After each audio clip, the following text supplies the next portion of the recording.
There's lots of confusion still when it comes to the EDSA rebuild and the schemes enforced ahead of it, like the NCAP and odd-even scheme. Now, we hope to get some enlightenment from our guest tonight, the Transportation Chief himself, Vince Dizon. Welcome back to The Big Story, Mr. Secretary. Kamusta ang traffic? We're assuming you're on the road. Yeah, opo, I am actually. I'm on EDSA actually right now, southbound po no, on EDSA. And as usual po, siyempre yung traffic naman po hindi nawawala, ganun po talaga. Pero I think it underscores also no yung importance po ng desisyon ng ating Pangulo na once and for all we need to rebuild EDSA for the better, no? And it's going to be hard while this is happening.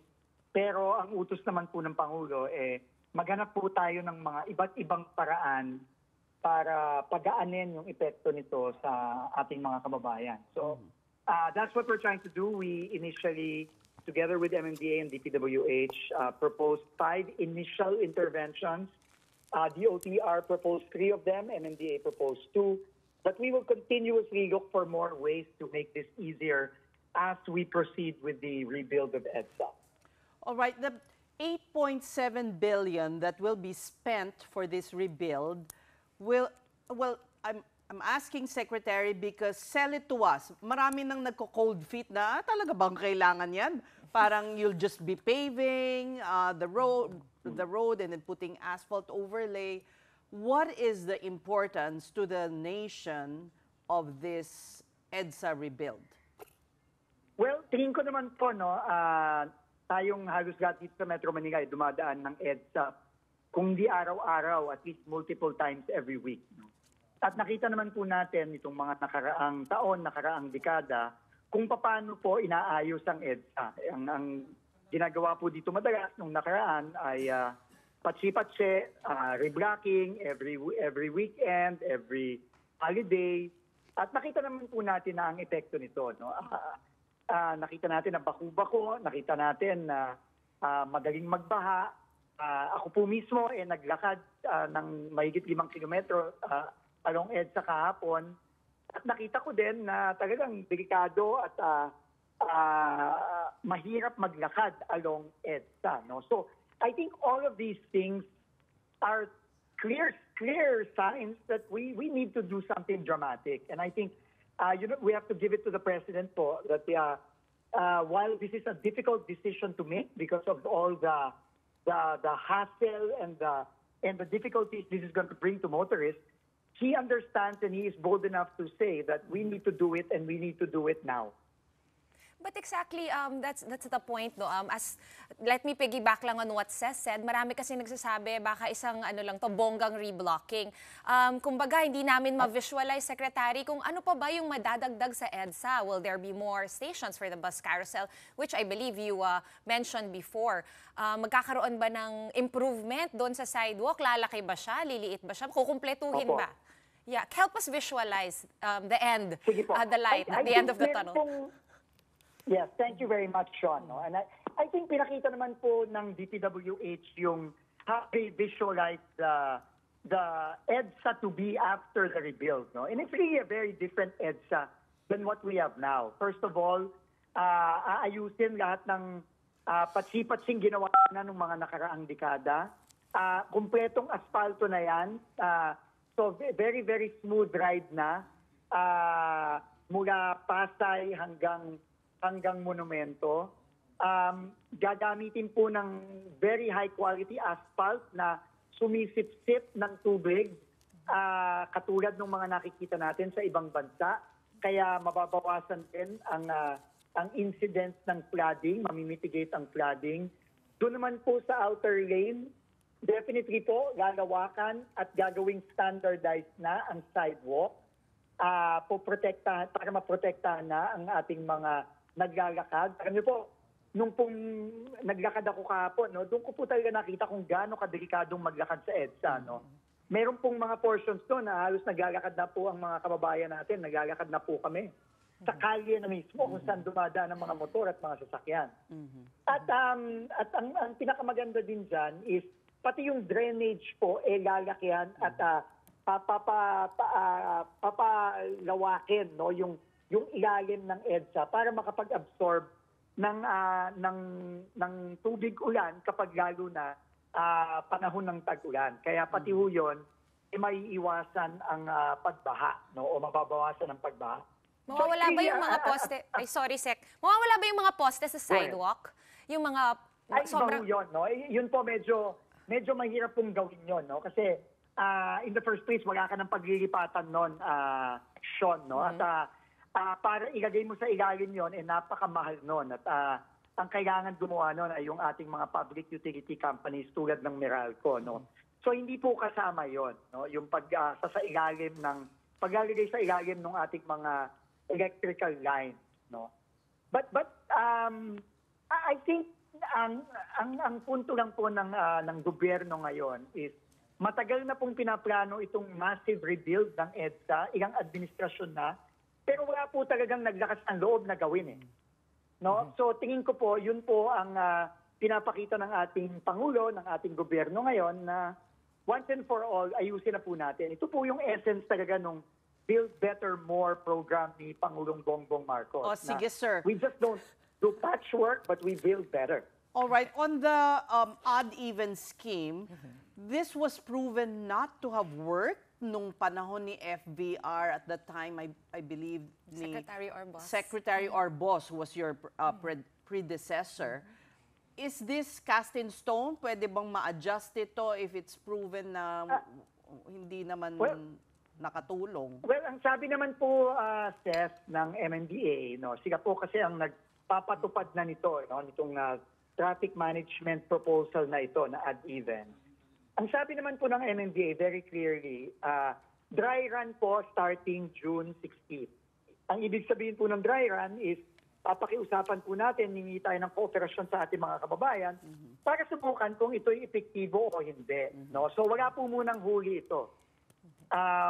Pero kailangan po matignan natin at mag-explore tayo ng iba't ibang paraan. Hindi naman pwedeng wala na lang tayong gagawin. No? So, pero naiintindihan naman po ng MMDA na hindi tayo nakakasiguro kung ito'y epektibo. Kaya susubukan lang po muna ito. Kung ito'y mapakitang hindi naman bawas ng numero ng mga sasakyan, baka po i-rethink po ito ng MMDA. Pero siguro po, payagan na lang po natin ng MMDA, intindihin natin, gusto nilang subukan ito.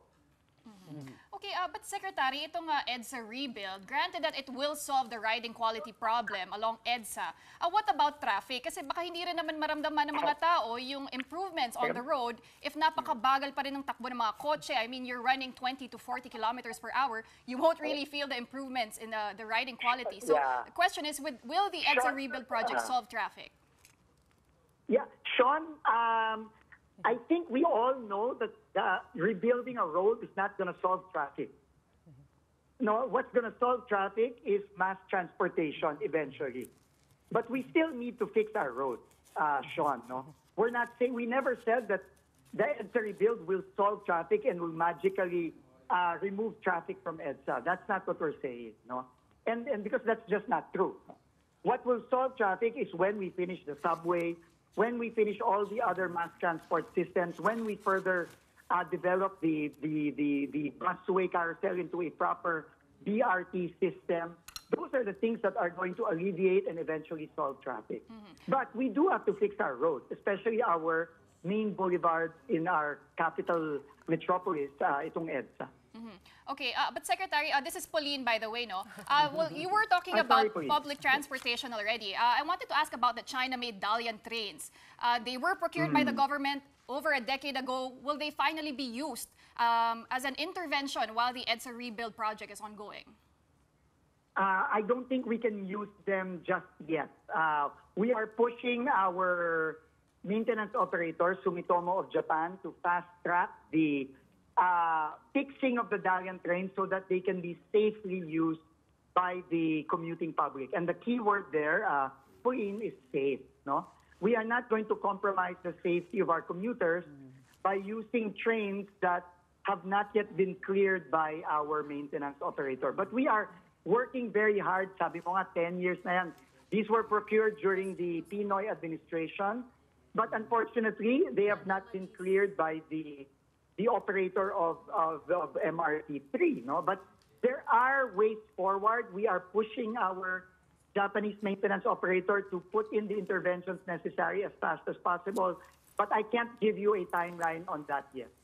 Okay. So no Unfortunately. extra trains as of yet. No, sorry. No Dalian trains. But there are extra trains, but we will try our best to add as many as we can. We already added 2 train sets of 4 each, no? Just the past 2 months.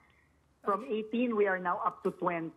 We want to add about 3 to 5 more trains in the coming months. But again, we need to make sure these trains are safe for our commuters. Okay. Secretary, I'm borrowing this question from social media because I want to know also, bakit ngayon lang, kung pwede palang dagdagan ng mga bagon, why are we only doing this now? Can you explain like the process of, were there studies that had to be done? Procurement took forever? What? Yeah. Sean, that's a good question. And I cannot speak for my predecessors, Sean, and I'd rather not. No? The point is, when we came in, we pushed the management of MRT3 and our partners, and we were able to add 2 train sets. Dahil ngayon lang of 4 dumating each. si Vince Dizon. No, hindi naman po, ma'am. Hindi naman po ganon. But I think I really cannot speak to the past. What I want to focus on is trying to alleviate, based on the instructions of the president, the present commuting problems of the people who need these public transport facilities now, especially with the EDSA rebuild. All right, let's move to the buses. Ilan pong buses ang madadagdagan? Okay. For the buses po, when we came in po, there were 350 buses on the busway. We've added 50 already since then. The plan is to add up to 100 to 150 more buses. No, but we need to do these in phases. So we will be adding another 50, I think, by the beginning of June. So that's next week or in 2 weeks. And then we will keep on adding until we hit the, right now, the maximum capacity that we feel the busway can accommodate, especially with the rebuild of roughly about 550 buses. So right now we are at 400. We aim to add 150 more para umabot po tayo ng 550.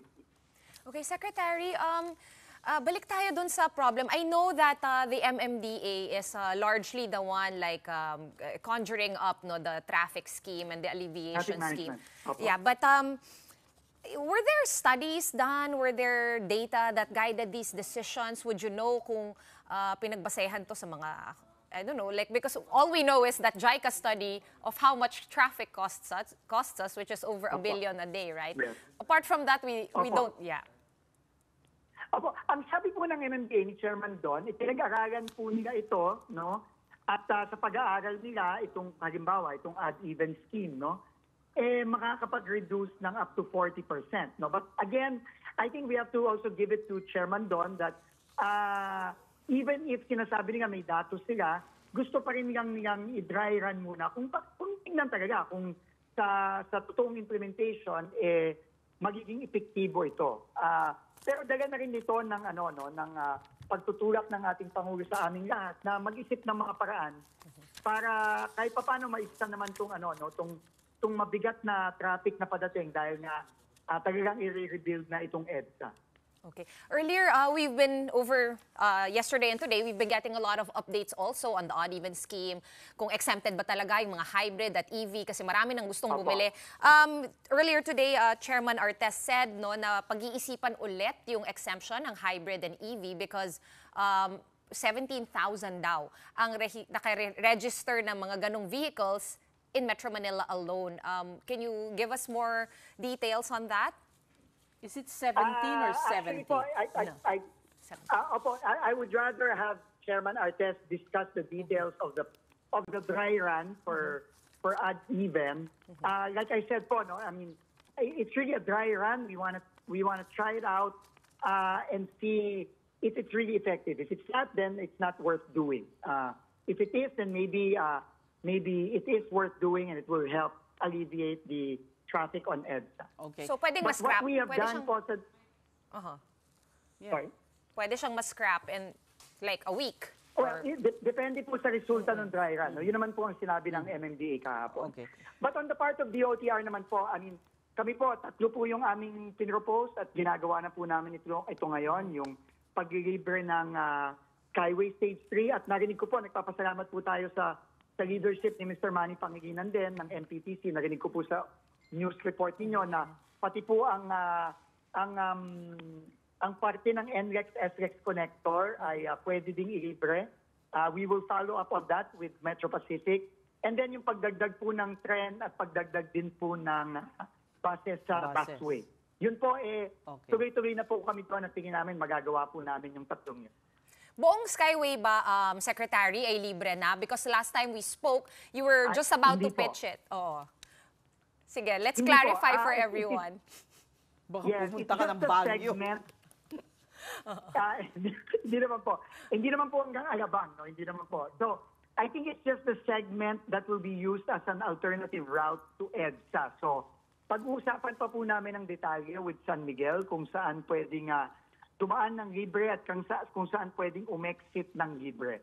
So, in the next few days po, yan po ang ginagawa ngayon ng DOTR at ng San Miguel Corporation. At ngayon, pati na rin po ang Metro Pacific Corporation ay kakausapin na rin po namin. And you promised kanina kay Senator Raffy na magkakaroon ng mga mapa. You know, we in the media would really like to help you disseminate the information. Opo. And we're just Opo. waiting for all these details para po malaman ng publiko. At kami na rin, Tama syempre. po. Opo, tayong lahat po, tayong lahat. Ma'am Cess, nagsabi naman po ang MMDA na mag-ilalabas na nila yung mga mapa ng mga alternative routes, both northbound and southbound. No? I think na-post na nila ito sa kanilang website. I just wanna check to be sure. Pero ang sabi din po ni Chairman doon ay i-disseminate po yan sa ating media outlets para po malaman ng ating mga kababayan. And alam ko magagagay din po sila ng mga signages along the alternate routes.